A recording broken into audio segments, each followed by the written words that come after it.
Cuando mi padre me preguntó por qué había llegado en taxi esa noche, sentí que el corazón se me helaba. Antes de que pudiera abrir la boca, mi esposo sonrió y dijo con una naturalidad escalofriante: «¿Ese coche?» Se lo di a mi madre. Ella lo necesitaba más. El silencio que siguió fue ensordecedor. Pero lo que sucedió después de esa cena destruyó por completo la vida de mi esposo. Y todo comenzó con un simple mensaje que mi padre envió por debajo de la mesa. Pero antes de continuar, asegúrate de ya estar suscrito al canal y escribe en los comentarios: ¿desde dónde nos estás viendo? Nos encanta saber hasta dónde están llegando nuestras historias. Era sábado por la noche, cuando el taxi me dejó frente al portón de la casa de mis padres. La mansión estaba iluminada y podía escuchar el murmullo de voces y risas que venían de adentro. Era la cena familiar mensual, una tradición que mi padre, el doctor Ricardo, se había empeñado en mantener por más de 20 años. Le pagué al conductor con los pocos billetes que me quedaban en la cartera y me bajé del coche, acomodándome el vestido sencillo. Miré la fila de coches lujosos estacionados en la entrada. BMWs, Mercedes, una camioneta Range Rover que reconocí como la de mi tío Armando. Todos brillando bajo las luces exteriores, simbolizando el éxito y la prosperidad que siempre habían caracterizado a mi familia. Respiré hondo antes de cruzar el portón. Sabía que mi llegada en taxi no pasaría desapercibida. Y no fue así. Entré por la puerta principal y fui recibida por las miradas curiosas de tíos, tías y primos. La casa estaba hermosa como siempre, decorada con buen gusto, oliendo a la deliciosa comida que el equipo de cocineras había preparado. Música clásica sonaba suavemente de fondo. Era el tipo de ambiente acogedor que debería haberme hecho sentir en casa, pero en ese momento solo podía sentir el peso de las miradas sobre mí. Caminé hacia el comedor principal, donde la gran mesa estaba puesta con fina vajilla y copas de cristal. Mi padre estaba sentado a la cabecera, conversando con mi tío Jorge. Cuando me vio, su rostro se iluminó por un segundo, pero pronto noté el cambio en su expresión. Me estaba analizando. Mi vestido sencillo, mi bolso viejo, mis zapatos sin brillo. Y entonces sus ojos se desviaron hacia la ventana, donde probablemente había visto el taxi dejándome. «Jimena», me llamó, y había algo en su voz que me hizo temblar. No era enojo, era preocupación mezclada con confusión. «Ven aquí, hija». Me acerqué a la mesa, sintiendo que todas las conversaciones a mi alrededor disminuían su volumen. Mi esposo, Patricio, estaba sentado cómodamente al otro lado de la mesa, saboreando un trozo de corte fino y riéndose de algo que mi primo había dicho. Ni siquiera se levantó cuando entré. Ni siquiera miró en mi dirección. Era como si mi presencia fuera irrelevante. Besé la mano de mi padre como siempre lo hacía, un gesto de respeto que él nos enseñó desde niños. Él sostuvo mi mano por un momento más, sus ojos buscando los míos, tratando de entender algo que claramente le molestaba. «¿Por qué llegaste en taxi, Jimena?» La pregunta vino en voz baja, pero todos en la mesa la escucharon. El silencio se instaló por completo. «¿Qué pasó con el Nissan Versa que te di para tu cumpleaños? Solo tiene 6 meses». Sentí que mi cara ardía. Abrí la boca, buscando desesperadamente palabras que no humillaran a mi esposo frente a toda la familia. Siempre fui así. Siempre protegiendo a Patricio, siempre poniendo su imagen por encima de mi propia comodidad. Siempre tragándome penas silenciosas para mantener la paz. Pero antes de que saliera cualquier sonido de mi garganta, Patricio habló. «¿Ah, ese coche?», dijo casualmente, limpiándose la boca con la servilleta. Su tono era tan despreocupado que parecía estar comentando sobre el clima. «Se lo di a mi madre, doña Lupita. Ella lo necesitaba más que Jimena». «¿Sabes cómo es, suegro? Ella participa en ese grupo de señoras de la iglesia en Guadalajara, y le estaba dando vergüenza llegar a las reuniones con su coche viejo. No quedaba bien para la imagen, ¿entiendes?». Se encogió de hombros y tomó su copa de vino, completamente ajeno a la bomba que acababa de tirar en medio de la mesa. Y Jimena trabaja aquí cerca en el barrio de Polanco de todos modos. Puede usar Uber, taxi, esas cosas. De hecho, es más práctico. No tiene que preocuparse por el estacionamiento ni nada.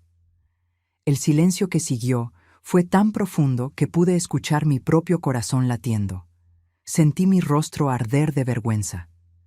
No por haber llegado en taxi, sino por escuchar a mi propio esposo exponer tan fríamente su falta de consideración hacia mí. Mi padre no se movió, no gritó, no golpeó la mesa, no mostró enojo. Simplemente se quedó mirando a Patricio con una expresión que nunca antes había visto. Era como si estuviera viendo algo repugnante, algo que necesitaba ser desechado. Entonces algo cambió en su rostro. Una sonrisa muy leve, casi imperceptible, tocó sus labios, pero no era una sonrisa alegre. Era el tipo de sonrisa que me hacía recordar por qué mi padre había construido un imperio de clínicas médicas en 3 estados de la República. Era la sonrisa de un hombre que acababa de tomar una decisión. «Entiendo», dijo simplemente, su voz demasiado tranquila. «Qué considerado de tu parte, Patricio, pensar en tu madre así». Patricio interpretó aquello como aprobación. Lo vi relajarse, su pecho inflándose ligeramente de orgullo. Él realmente pensó que había salido victorioso de la situación, que había puesto sus prioridades en su lugar y que mi padre estaba de acuerdo. Pero yo conocía a mi padre mejor que eso, y lo que vi a continuación confirmó mis peores miedos, o quizás mis mejores esperanzas. Debajo de la mesa, discretamente, mi padre sacó su celular del bolsillo. Sus dedos se movieron rápidamente por la pantalla, tecleando algo. Vi el reflejo de la luz del aparato en sus ojos concentrados. Estaba enviando mensajes, varios de ellos. Cuando terminó, guardó el celular y volvió a comer, como si nada hubiera pasado. Pero yo lo sabía. Algo se había puesto en movimiento. Algo que Patricio no podría detener, incluso si supiera lo que estaba por venir. La cena continuó, pero la atmósfera había cambiado. Mis tíos conversaban en tonos más bajos.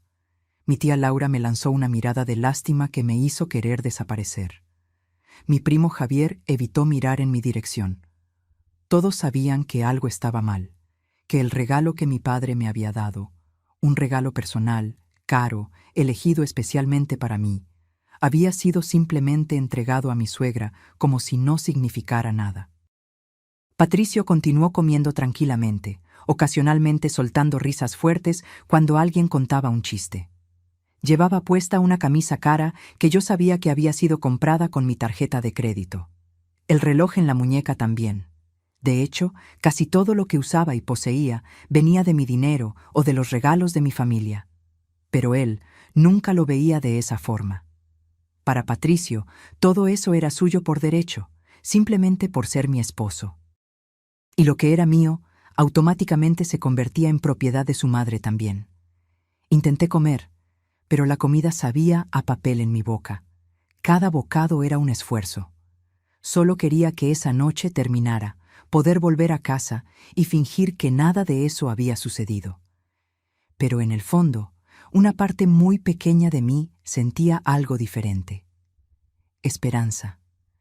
Porque por primera vez en 3 años de matrimonio, alguien había visto. Alguien había presenciado la forma en que yo era tratada. Y no era cualquier persona. Era mi padre, un hombre que nunca dejó que nada pasara impune en su vida. Mientras tanto, del otro lado de la ciudad, una escena completamente diferente se estaba desarrollando. Doña Lupita estaba viviendo su momento de gloria. En la entrada del club social más exclusivo del barrio de Providencia, en Guadalajara, el Nissan Versa plateado brillaba bajo las luces del estacionamiento. Doña Lupita estaba a un lado de él, prácticamente posando, mientras sus amigas del grupo de oración circulaban alrededor como buitres fascinados. ¿Es nuevo, Lupita?, preguntó doña Conchita, tocando el capó con admiración fingida y envidia real. Nuevísimo, respondió Lupita, hinchándose de orgullo. Mi Patricio me lo compró. Dijo que yo merecía algo mejor, que no quedaba bien que anduviera en ese tsuru viejo. Le está yendo tan bien en los negocios, ¿sabes? Consiguió dar el enganche al contado, sin plazos. Casi podía ver la escena en mi cabeza, porque ya había escuchado versiones de esa historia antes. Lupita nunca mencionaba mi nombre. Nunca decía que el coche había sido un regalo de mi padre para mí. En su narrativa, su maravilloso hijo era un empresario de éxito que podía comprar coches nuevos para su madre siempre que quisiera. ¿La verdad? Patricio trabajaba en la empresa de mi padre como gerente de operaciones, un cargo que solo consiguió porque estábamos casados. Su salario era bueno, pero no extraordinario. Y él gastaba cada centavo en mantener las apariencias. Ropa de marca, restaurantes caros, regalos para su madre. «Eres tan bendecida, Lupita», suspiró doña Rosario, que conducía un coche de 10 años. «Tener un hijo que cuida así de su madre es una bendición de Dios». Lupita sonrió, esa sonrisa victoriosa que yo conocía tan bien. Amaba esos momentos, amaba ser envidiada, amaba sentirse superior a las otras mujeres del grupo. El coche no era solo un medio de transporte para ella, era un trofeo, una prueba de su valor. «Voy a entrar, muchachas», anunció finalmente, agarrando el bolso caro que Patricio también había comprado con mi tarjeta. «No puedo llegar tarde a la reunión. Ya saben cómo es. Estoy coordinando el grupo de acción social ahora». Entró en el coche, ajustó el espejo retrovisor y encendió el motor. Por un segundo, todo estaba perfecto en el mundo de doña Lupita. Y entonces, el motor se apagó.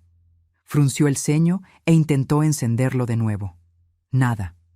El tablero se iluminó por un momento, pero el motor permaneció en silencio.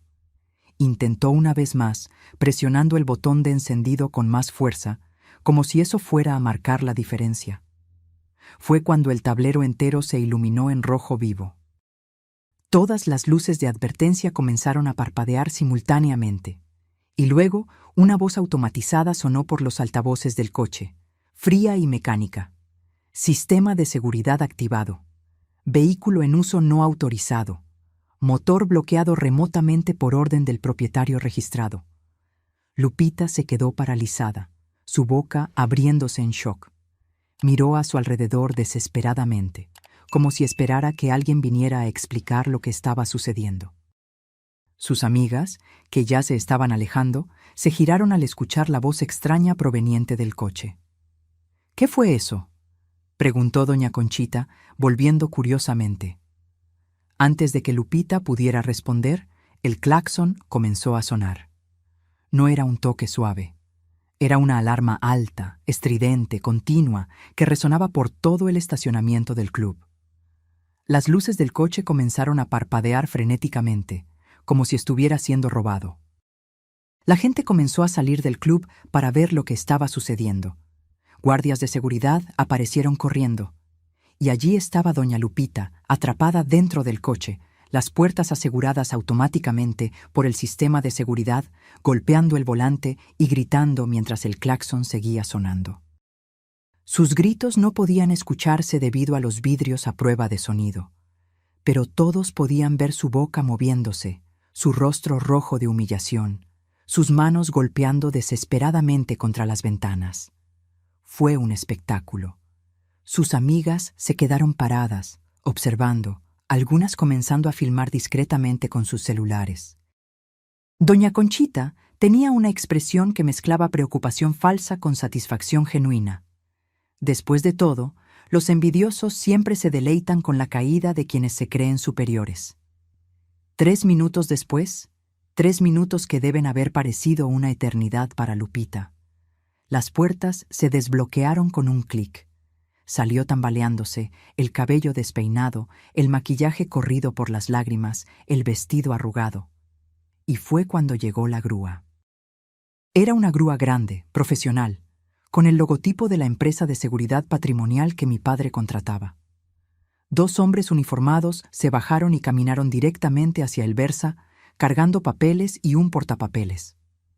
«¿Es usted Marilia Santos?», preguntó uno de ellos, educado pero firme. «Yo... sí. ¿Qué está pasando? Este coche es mío». En realidad, señora, de acuerdo con nuestros registros, este vehículo pertenece a la empresa Clínicas Ricardo Costa S.A. de CB. Y está registrado a nombre de la señorita Jimena Costa. Recibimos orden de recogida por uso no autorizado. Pero mi hijo me dio este coche. Él puede darle lo que quiera a su propia madre. El hombre consultó sus papeles, impasible. El hijo de la señora no tiene autorización legal para transferir la propiedad de un bien que no está registrado a su nombre. Esta es una cuestión patrimonial de la empresa. Vamos a necesitar que la señora se retire del vehículo. Y entonces, frente a todos los miembros del club social, de sus amigas del grupo de oración, de los guardias de seguridad y de algunos curiosos que ya estaban filmando para publicar en grupos de WhatsApp, el Versa fue remolcado. Doña Lupita se quedó parada en medio del estacionamiento, su bolso caído en el suelo, viendo cómo se llevaban su trofeo. Las lágrimas corrían libremente ahora, manchando su rostro con rímel negro. Lupita. Doña Conchita se acercó, su voz goteando falsa preocupación. ¿No dijiste que tu hijo te había comprado este coche? El silencio de Lupita fue respuesta suficiente. Ah, entonces era prestado, de la empresa de su suegro, murmuró otra amiga, pero lo suficientemente alto para que todos escucharan. Y así, en cuestión de minutos, la imagen cuidadosamente construida de doña Lupita como madre de un hijo exitoso se desmoronó por completo. Para el final de la noche, todos en el barrio sabrían la verdad, que el coche que exhibía no era un regalo de su hijo, sino un bien que él había tomado de su propia esposa sin autorización.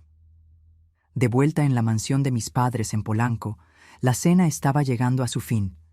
Los postres habían sido servidos. Mousses, tartas, fruta fresca. La conversación había retomado su flujo normal, aunque todavía había un clima extraño en el aire. Apenas había tocado mi comida.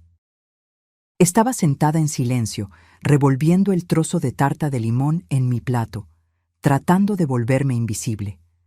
Patricio, por el contrario, estaba completamente relajado, recostado en su silla, la barriga llena, contando alguna historia sobre un supuesto negocio que estaba cerrando. Fue cuando su celular sonó. El tono era alto e irritante, una canción de banda a todo volumen. Varias personas en la mesa fruncieron el ceño. Mi tío Jorge incluso murmuró algo sobre la educación en la mesa. Patricio miró la pantalla y su rostro se iluminó. «Es mi madre», anunció innecesariamente, contestando allí mismo, frente a todos, sin siquiera levantarse o salir de la sala. «Hola, mamá», dijo alegremente, poniendo el altavoz sin pedir permiso. «¿Disfrutando del coche nuevo?» Lo que vino del otro lado de la línea no fueron palabras de gratitud, fue un grito histérico. «¡Patricio! ¡Patricio! ¿Dónde estás? ¡Se llevaron el coche! Había un montón de gente. Dijeron que estaba usando algo que no era mío. Me humillaron enfrente de todo el mundo». La voz de doña Lupita estaba embargada, entre sollozos y gritos de rabia. Cada palabra suya resonaba por la silenciosa sala de comedor. Todos habían dejado de comer y estaban mirando a Patricio. «Cálmate, mamá. ¿Qué estás diciendo? ¿Qué coche?» «El coche que me diste. Vino una grúa. Dijeron que era de la empresa, que yo no tenía autorización, que todo era mentira». Ella comenzó a llorar más fuerte. Todo el mundo lo vio, Patricio. Mis amigas, la gente del club, todos. Me hicieron de payasa. Vi el rostro de Patricio perder el color. Sus ojos se abrieron de par en par mientras su cerebro intentaba procesar lo que estaba sucediendo. Y luego, como era típico de él, su primera reacción fue culparme. Colgó el teléfono abruptamente y se giró hacia mí, el dedo apuntando, los ojos llenos de rabia. «¡Tú!», gritó, su voz resonando por las paredes. «Fuiste tú, ¿verdad? Tú los llamaste. Le hiciste esto a mi madre solo porque eres una egoísta que no puede compartir nada». Se levantó tan rápido que derribó la silla. El ruido del mueble golpeando el suelo de mármol fue como un disparo. Mi tía Laura soltó un pequeño grito de susto. Mi primo Javier se levantó, listo para intervenir si era necesario. Tu padre te mimó demasiado, continuó Patricio, ahora apuntándome con el dedo en la cara. Eres una ingrata, una esposa terrible. Mi madre necesitaba ese coche y tú... Siéntate. La voz de mi padre cortó el aire como una cuchilla. No fue un grito, fue una orden baja, firme, cargada de una autoridad que no admitía objeciones. Patricio se congeló en medio de la frase, el dedo todavía apuntándome. Lentamente, se giró para mirar a mi padre, que se había levantado de la cabecera de la mesa. Mi padre no estaba enojado. Estaba tranquilo, peligrosamente tranquilo, con esa expresión que yo había visto usar solo en reuniones de negocios cuando alguien había cometido un error grave. Siéntate, repitió, o sal de mi casa, la elección es tuya. Hubo un momento de tensión donde todos contuvieron la respiración. Patricio miró a su alrededor, buscando aliados, a alguien que estuviera de su lado. Encontró solo miradas frías y rostros de desaprobación. Lentamente, humillado, se sentó. Mi padre caminó alrededor de la mesa, sus pasos medidos, hasta detenerse al lado de Patricio. Puso una mano en el hombro de mi esposo, un gesto que podría parecer paternal si no fuera por la fuerza con la que sus dedos apretaban. Vamos a aclarar algunas cosas, Patricio, comenzó mi padre, su voz aún baja pero lo suficientemente clara para que todos escucharan. El coche que diste a tu madre no era tuyo para regalar, era un regalo mío para mi hija, no era de la empresa, no era prestado, era de ella, propiedad personal. Pero suegro, yo no he terminado de hablar. La presión en el hombro de Patricio aumentó. Tomaste algo que no te pertenecía y se lo entregaste a otra persona. Eso tiene un nombre, apropiación indebida. Pero como somos familia, he decidido resolver esto internamente. Hizo una pausa, sus ojos buscando los de Patricio. El coche ha sido recuperado. Tu madre ya no tiene acceso a él. En cuanto a ti, una sonrisa fría tocó sus labios. Tú también vas a necesitar devolver algunas cosas. ¿Qué cosas? La voz de Patricio salió delgada, casi un susurro. Las llaves del coche de la empresa que usas ahora. ¿Qué? Pero necesito el coche para trabajar. Necesitabas, corrigió mi padre. Pasado, porque a partir de ahora ya no trabajas para mí. El silencio que cayó sobre la mesa fue absoluto. Incluso el sonido de los cubiertos había cesado. Todo el mundo estaba mirando, las bocas abiertas en shock. Usted no puede despedirme así, tartamudeó Patricio, sus manos temblando. Hay procesos, hay leyes laborales, yo... Puedes verificar tu correo electrónico, dijo mi padre con calma. Recibirás toda la documentación necesaria. Despido con causa justificada.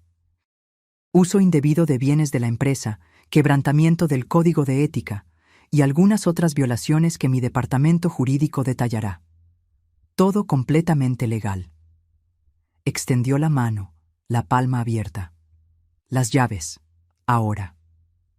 Yo observé, incapaz de moverme, mientras Patricio metía la mano en el bolsillo con dedos temblorosos y sacaba el llavero del coche de la empresa.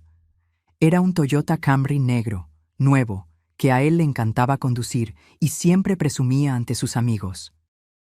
Puso las llaves en la mano de mi padre como si estuviera entregando un pedazo de sí mismo. Pero mi padre no había terminado. Sacó su cartera del bolsillo interior del saco, sacó un billete de 50 pesos y lo colocó en el bolsillo de la camisa de Patricio con una palmada condescendiente. «Para el taxi», dijo, su voz cargada de ironía.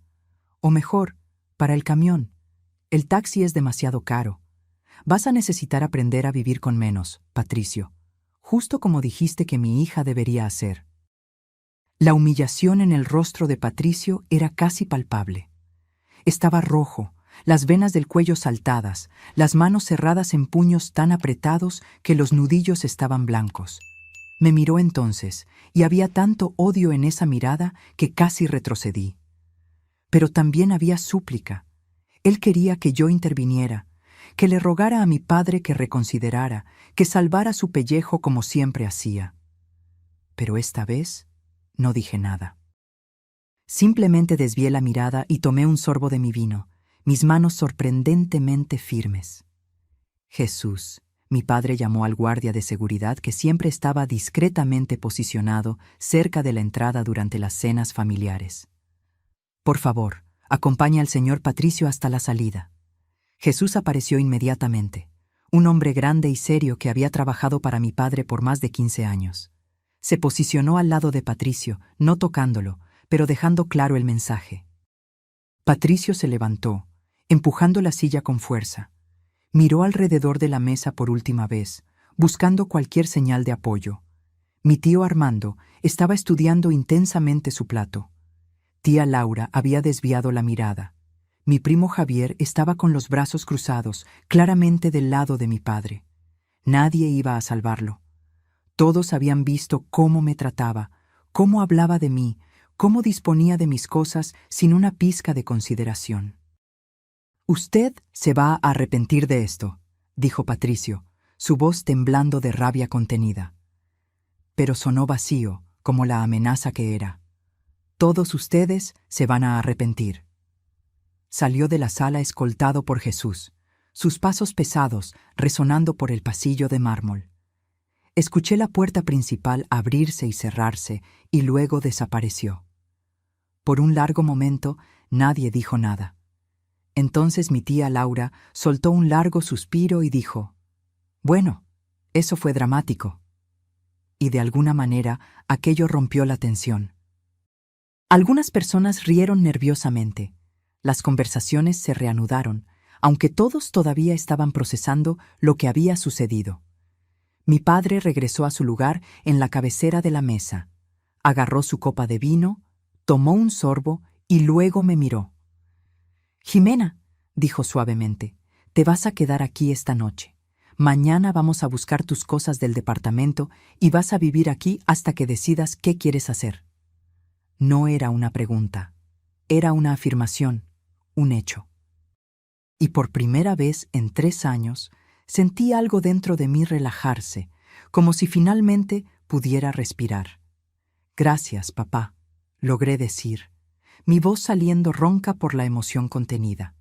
Él solo asintió, sus ojos gentiles diciéndome todo lo que necesitaba saber, que había visto mi sufrimiento, que se había dado cuenta de todo y que ahora estaba cuidando de mí como siempre debió haber hecho. El resto de la cena transcurrió en una niebla. La gente se fue poco a poco, cada uno dándome un abrazo fuerte o un apretón de manos solidario. Nadie mencionó a Patricio. Era como si nunca hubiera existido. Cuando la última persona se fue, eran casi las 11 de la noche. Mi madre, que había permanecido callada durante todo el episodio, me llevó a mi antiguo cuarto. Estaba exactamente como lo había dejado cuando me casé. Mi cama, mis fotos, mis libros. «Descansa, mi hija», dijo, besando mi frente. «Mañana es un nuevo día». Pero no podía dormir. Me quedé acostada en la oscuridad, mirando el techo, procesando todo lo que había sucedido. Parte de mí se sentía culpable. Después de todo, acababa de ver a mi esposo perder su trabajo y ser expulsado de la casa de mi familia. Pero otra parte, una parte que venía creciendo silenciosamente por 3 años, sentía algo diferente, alivio. Agarré mi celular y vi que tenía varios mensajes de Patricio. No leí ninguno. Simplemente bloqueé el número y apagué el teléfono. Por primera vez en años, dormí toda la noche. Mientras yo dormía en paz en la comodidad de mi antiguo cuarto, Patricio estaba viviendo una pesadilla. Había conseguido un taxi en la portería del condominio, usando el billete de 50 que mi padre le había dado con tanta condescendencia.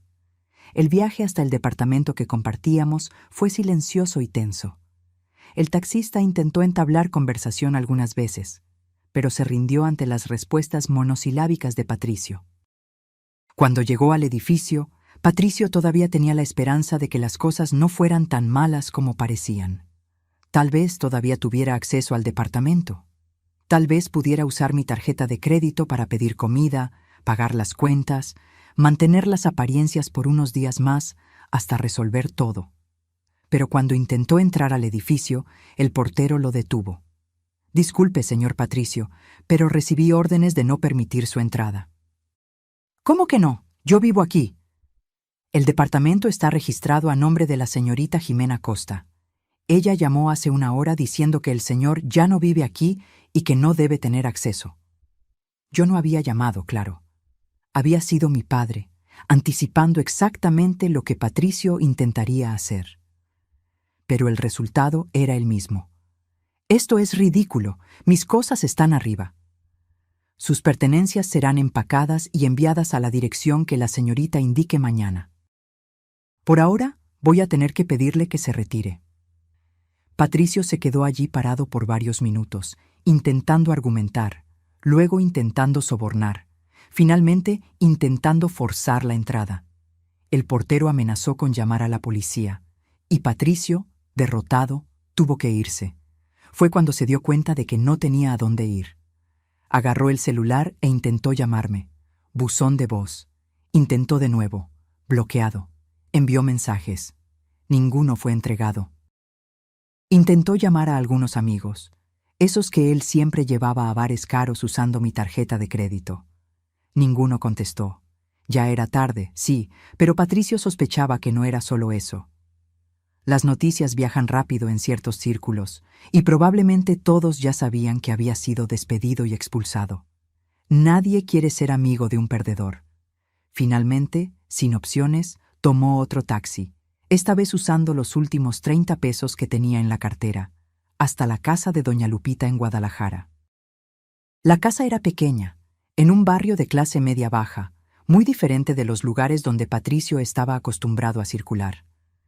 Tocó el timbre insistentemente hasta que la puerta se abrió. Doña Lupita estaba irreconocible. Su rostro estaba hinchado de tanto llorar, el maquillaje completamente corrido, el cabello despeinado. Usaba una bata vieja y chanclas gastadas. Cuando vio a su hijo, en lugar de consolarlo, comenzó a gritar. «¿Dónde está el coche?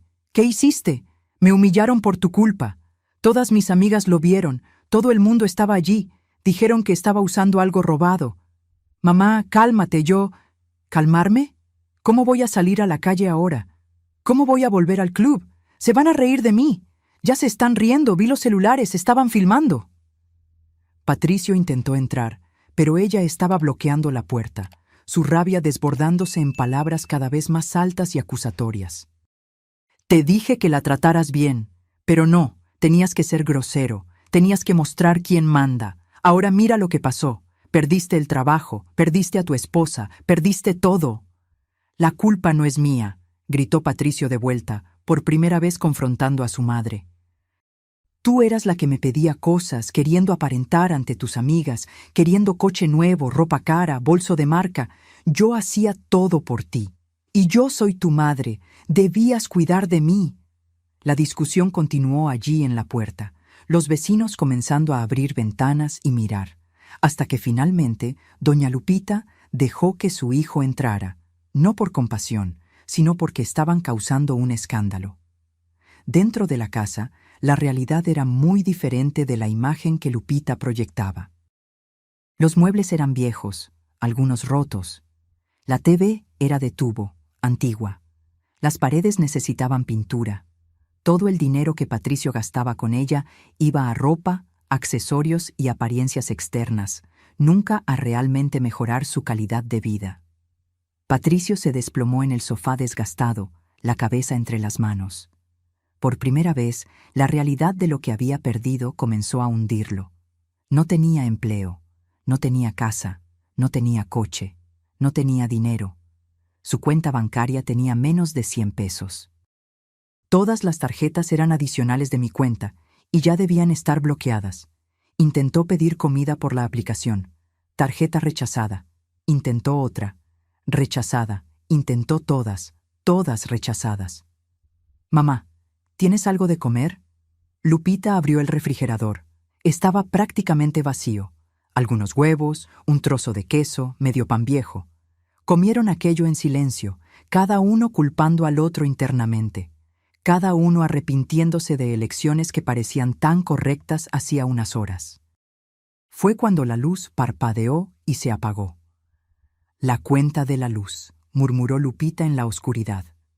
Olvidé pagarla. Y allí, en la oscuridad, con hambre, sin perspectivas, Patricio finalmente comenzó a entender la gravedad de lo que había hecho. Las semanas siguientes fueron un borrón de cambios para mí. Mi padre envió un equipo a buscar todas mis cosas del departamento: ropa, documentos, algunos muebles que eran míos. Patricio intentó estar allí cuando fueron, pero el portero tenía órdenes estrictas y se le impidió la entrada. Me instalé en mi antiguo cuarto y por primera vez en años sentí paz. No tenía que andar con cuidado, no tenía que justificar cada gasto, no tenía que escuchar comentarios pasivo-agresivos de doña Lupita sobre cómo yo debería ser una mejor esposa. Mi padre me llamó para una conversación unos días después. Estábamos en su oficina en casa, un lugar que siempre me pareció imponente pero acogedor. «Jimena», comenzó, «tengo que pedirte disculpas». Lo miré sorprendida. «¿Disculpas? ¿Por qué?» «Por no haber actuado antes. Yo veía cómo te trataba. Tu madre veía, todos veían. Pero pensamos que necesitabas aprender, que tal vez las cosas mejorarían». Él negó con la cabeza. «Debimos haberte protegido mejor. Papá, yo era adulta. Tomé mis decisiones. Las malas decisiones pueden deshacerse». Él me entregó una carpeta. «Son los papeles del divorcio. Mis abogados ya prepararon todo. Solo necesitas firmar». Abrí la carpeta y comencé a leer. Era directo, limpio. Yo me quedaría con todo lo que era mío antes del matrimonio, más el departamento. Patricio no recibiría nada. «¿Y en cuanto a él?», pregunté. «¿Va a impugnar?». Mi padre sonrió, esa sonrisa fría que yo estaba comenzando a conocer bien. «Puede intentarlo». Pero mis abogados hicieron una auditoría completa de las finanzas del matrimonio. Todos los gastos que él hizo con tus tarjetas, todo lo que compró para su madre, todos sus gastos personales, todo está documentado.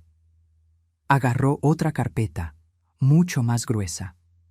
«Si él impugna el divorcio o pide cualquier tipo de pensión, vamos a contrademandar por apropiación indebida y mala gestión de recursos conyugales. Él terminará debiéndote a ti, no al revés».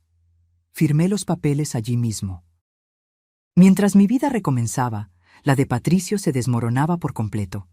Intentó conseguir empleo, pero descubrió rápidamente que su reputación lo precedía. Mi padre tenía conexiones en todo el sector empresarial de Ciudad de México, y la palabra se había esparcido. Patricio Santos no era confiable, había sido despedido con causa justificada, tenía problemas de carácter. Ninguna empresa mínimamente seria lo contrataría. Intentó algunos trabajos informales, pero no duraba. Estaba demasiado acostumbrado a la comodidad, a tener las cosas fáciles. El trabajo manual era demasiado humillante para él. Los trabajos sencillos pagaban demasiado poco. Doña Lupita, mientras tanto, se había convertido en una paria en su círculo social. Las amigas que antes la envidiaban ahora se reían de ella a sus espaldas. Nadie la invitaba más a eventos. Tenía que hacer trabajos como de empleada doméstica por horas para pagar las cuentas. La relación entre madre e hijo, que siempre había sido de codependencia tóxica, se agrietó por completo. Vivían en la misma casa pequeña, pero apenas se hablaban, cada uno culpando al otro por el destino compartido. Patricio intentó contactarme varias veces a través de perfiles falsos en redes sociales, correos electrónicos de desconocidos. Incluso me envió una carta certificada. Todas fueron ignoradas o interceptadas por los abogados. Él no entendía, o se negaba a entender, que no había vuelta atrás. No había reconciliación posible. Él había quemado ese puente por completo, y yo no tenía interés en reconstruirlo. 3 meses después de la separación, Los papeles del divorcio fueron finalizados. Patricio intentó impugnar, como mi padre predijo, y como estaba previsto, fue contrademandado. La auditoría mostró que él había gastado más de 3 millones de pesos en 3 años de matrimonio, todo de mi dinero. Viajes, regalos para su madre, ropa cara, restaurantes, bares con amigos. Todo documentado, todo rastreado. El juez no fue amable. Concedió el divorcio en mis términos y además ordenó que Patricio devolviera al menos parte del dinero mal gastado. Como garantía, ordenó el embargo de los únicos bienes que doña Lupita tenía. La casita donde vivían, que técnicamente estaba a su nombre, pero había sido comprada en parte con mi dinero. Cuando los oficiales de justicia llegaron para ejecutar la orden, doña Lupita tuvo un colapso nervioso. Tuvo que ser hospitalizada. Patricio, sin dinero para pagar el hospital particular, tuvo que llevarla al Seguro Social. Fue humillante para él, acostumbrado a clínicas particulares y atención VIP por ser mi esposo. 6 meses después del divorcio, mi vida había tomado un rumbo completamente diferente. Había vuelto a trabajar en el área de arquitectura, mi formación original que abandoné cuando me casé con Patricio. Él siempre decía que yo no necesitaba trabajar, que él se encargaría de todo. En realidad, solo no quería que yo tuviera independencia financiera. Conseguí un empleo en una oficina renombrada y rápidamente me destaqué.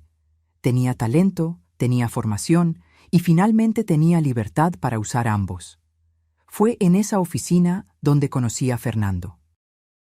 Él era socio de la firma, arquitecto premiado, algunos años mayor que yo. Al principio fue solo profesional. Él revisando mis proyectos, yo aprendiendo de su experiencia. Pero poco a poco, algo más comenzó a florecer. Fernando era todo lo que Patricio no era. Respetuoso, atento, interesado genuinamente en lo que yo tenía que decir. Preguntaba mi opinión y realmente escuchaba. Valoraba mi trabajo y me incentivaba a crecer. Cuando finalmente me invitó a cenar, una invitación que dejó claro que no era profesional, dudé. Todavía tenía cicatrices de mi matrimonio. Todavía tenía miedo de confiar de nuevo. Pero dije que sí. La cena fue en un restaurante discreto, pero elegante, en el barrio de Roma Norte. Conversamos por horas sobre arquitectura, sobre viajes, sobre sueños y planes. Me contó sobre su divorcio algunos años antes, sobre lo difícil que había sido reconstruir, sobre lo feliz que estaba de haberme conocido. ¿Puedo ser honesto contigo, Jimena?, preguntó al final de la noche, sosteniendo mi mano sobre la mesa. Desde el día que entraste en la oficina, no he podido dejar de pensar en ti. Y no es solo por tu belleza o tu talento, es por tu fuerza. Pasaste por algo difícil y saliste más fuerte. Eso es admirable. Sentí lágrimas en mis ojos. ¿Cómo sabes que pasé por algo difícil? Reconozco las señales. Yo también pasé. Sé lo que es cuando alguien intenta disminuirte para sentirse más grande. Él apretó mi mano. Pero no lo permitiste. Te levantaste, y admiro eso más de lo que las palabras pueden expresar. Comenzamos a salir después de esa noche. Fue lento, cuidadoso, respetuoso. Fernando nunca presionó, nunca asumió, nunca me hizo sentir menos. Cada paso era discutido, cada decisión era conjunta. Un año después me pidió matrimonio. Fue simple pero perfecto. Durante un viaje que hicimos a Chichén Itzá, en la cima de la pirámide, se arrodilló y dijo: «Quiero pasar el resto de mi vida haciéndote feliz. ¿Aceptas?». Acepté sin dudar. La boda fue pequeña, íntima, solo familia cercana y amigos queridos. Mi padre lloró, de felicidad esta vez. Adoraba a Fernando, lo respetaba y, lo más importante, veía cómo me trataba. «Ahora sí», me dijo el día de la boda, «tienes un esposo de verdad». Mientras mi vida florecía, la de Patricio continuaba su espiral descendente. Eventualmente consiguió un empleo como vendedor en una tienda de electrónicos. El salario era una fracción de lo que solía ganar. Apenas le daba para pagar los gastos básicos. Doña Lupita, después de perder la casa, Tuvo que mudarse a un apartamento minúsculo en un barrio pobre. Hacía limpiezas para sobrevivir. El orgullo que un día definió su personalidad había sido completamente aplastado por la realidad. Apenas se hablaban ahora. La relación estaba completamente destruida por el resentimiento y la culpa mutua. Un día, por casualidad, Patricio me vio. Yo estaba saliendo de un restaurante de lujo con Fernando, riéndome de algo que él había dicho. Llevaba un vestido elegante, mi cabello estaba bien cuidado, mi piel brillaba de salud y felicidad. Fernando tenía el brazo alrededor de mi cintura, protectoramente, amorosamente. Íbamos hacia nuestro coche, una camioneta SUV nueva que Fernando había comprado, insistiendo en que fuera registrada a mi nombre. Lo que es mío es tuyo, él siempre decía, y realmente vivía eso. Patricio estaba del otro lado de la calle, saliendo de la parada del camión con su uniforme de la tienda de electrónicos. Se detuvo y se quedó mirando, congelado, mientras me veía entrar en el coche caro, siendo tratada con cariño y respeto por el hombre a mi lado. Nuestros ojos se encontraron por un segundo. No había rabia en mí, ni satisfacción cruel, solo indiferencia. Él era un extraño para mí ahora, una parte de mi vida que estaba firmemente en el pasado. Vi algo romperse dentro de él en ese momento. La última chispa de esperanza de que tal vez las cosas pudieran arreglarse, de que tal vez yo regresaría, de que tal vez él todavía tenía una oportunidad. Todo eso murió. Entré en el coche y Fernando preguntó: ¿Está todo bien? Te pusiste pálida. Vi a alguien del pasado, respondí, pero ya pasó. Él besó mi frente. Tu pasado no te define. Tu futuro sí, y tu futuro es conmigo. Mientras nos alejábamos, miré por el espejo retrovisor y vi a Patricio todavía parado allí, una figura solitaria y derrotada, observando la vida que podría haber tenido si tan solo me hubiera tratado con la mitad del respeto que yo merecía. 5 años después de aquella noche en la cena familiar, mi vida era irreconocible de una manera maravillosa. Fernando y yo vivíamos en una casa hermosa que diseñamos juntos, un proyecto conjunto que ganó premios de arquitectura. Teníamos una hija de 3 años, Jimena, que tenía los ojos de su padre y mi sonrisa. Mi carrera había despegado. Tenía mi propio estudio de arquitectura ahora, especializado en diseño sustentable. Aparecía en revistas, daba conferencias, era invitada a proyectos internacionales. Pero más importante que todo eso, yo era feliz. Genuinamente, profundamente feliz. Fernando me trataba como una compañera en todo. Las decisiones eran tomadas juntas. El respeto era mutuo. El amor era demostrado no solo en palabras, sino en acciones diarias. Mi padre, que ahora estaba jubilado, pasaba mucho tiempo con su nieta. «Te lo mereces», me dijo una vez. «Después de todo lo que pasaste, mereces cada momento de felicidad». Patricio, descubrí a través de conocidos mutuos, todavía trabajaba en la misma tienda de electrónicos. Nunca logró ascender en la vida. Nunca se recuperó de la caída. Doña Lupita continuaba haciendo limpiezas, su salud deteriorada por el trabajo pesado y el estrés. La mujer que un día se creía superior a todos vivía ahora en la pobreza que siempre despreció. Madre e hijo todavía vivían juntos, atrapados en un ciclo de culpa y resentimiento que ninguno de los dos conseguía romper. Peleaban constantemente, cada uno responsabilizando al otro por el destino compartido. Supe que Patricio intentó contactar a mi padre algunas veces a lo largo de los años, pidiendo ayuda, pidiendo una segunda oportunidad, incluso pidiendo dinero. Mi padre rechazó cada petición educadamente pero firmemente. Algunos puentes, una vez quemados, no pueden reconstruirse. Una tarde, estaba en un café esperando a una clienta cuando vi una escena que me hizo reflexionar. Un hombre estaba del otro lado de la calle, limpiando cristales de tiendas. Estaba delgado, encorvado, con ropa gastada. Me tomó un momento reconocerlo. Era Patricio.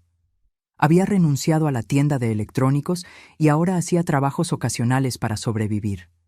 Limpiaba coches, cargaba compras, cualquier cosa que pagara algunos pesos. No sentí lástima. No sentí satisfacción.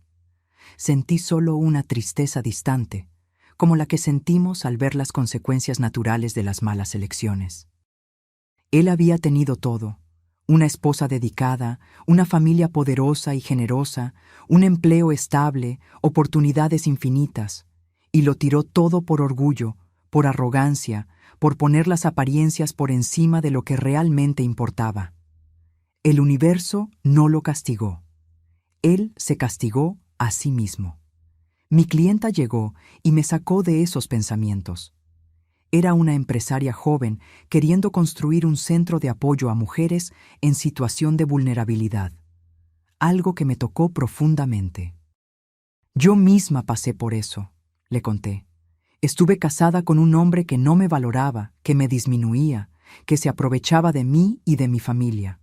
Me tomó tiempo reunir coraje para irme. ¿Y ahora?, preguntó ella.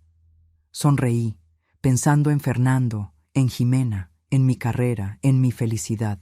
Ahora entiendo que merezco ser tratada con respeto, y no acepto menos que eso de nadie. Cerramos el proyecto esa tarde.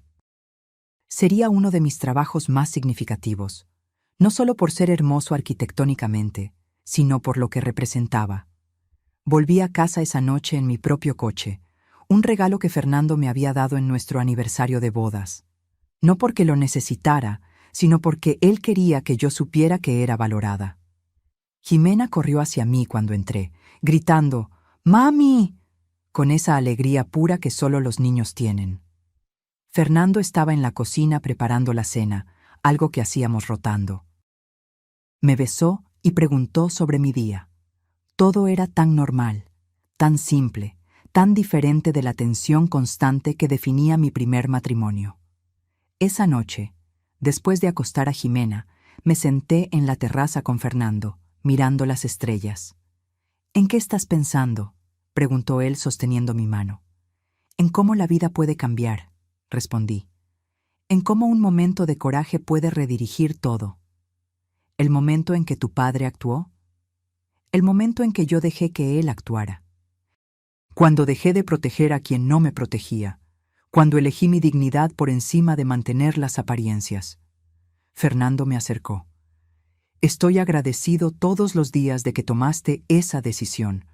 No puedo imaginar mi vida sin ti. Ni yo sin ti». Y era verdad.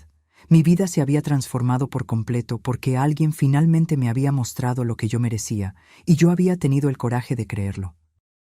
Patricio perdió todo porque eligió orgullo sobre amor, apariencia sobre sustancia, ego sobre compañerismo. Cada paso de su caída fue consecuencia directa de sus elecciones.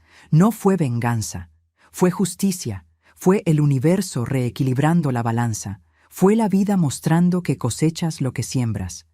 Y mientras él cosechaba amargura y arrepentimiento, yo cosechaba amor, respeto y felicidad. A veces, por la noche, me pregunto si se arrepiente. Si mira hacia atrás y ve todas las elecciones que hizo, todos los momentos en los que podría haber elegido diferente. Si recuerda la cena donde todo cambió, cuando casualmente admitió haber dado mi coche a su madre, sin darse cuenta de que estaba cavando su propia tumba. Si entiende ahora que el regalo nunca fue sobre el coche, era sobre respeto, era sobre valorar a quien estaba a tu lado, era sobre reconocer que una pareja es exactamente eso, una compañera, no un recurso a ser explotado. Pero esas reflexiones no ocupan mucho de mi tiempo. Tengo una vida demasiado plena para quedarme mirando hacia atrás. Tengo una carrera que amo, una familia que me valora, un esposo que me respeta, una hija que ilumina mis días. Tengo paz, tengo alegría, tengo amor. Y eso, descubrí, vale más que cualquier cosa que Patricio y doña Lupita creían que importaba. Vale más que apariencias, vale más que estatus, vale más que orgullo, vale todo. Ahora, si te gustó esta historia, haz clic en suscribirse y dime en los comentarios, ¿qué parte te dejó con la boca abierta? Ah, y no olvides hacerte miembro para tener acceso a videos exclusivos que no publico aquí. Te espero allí.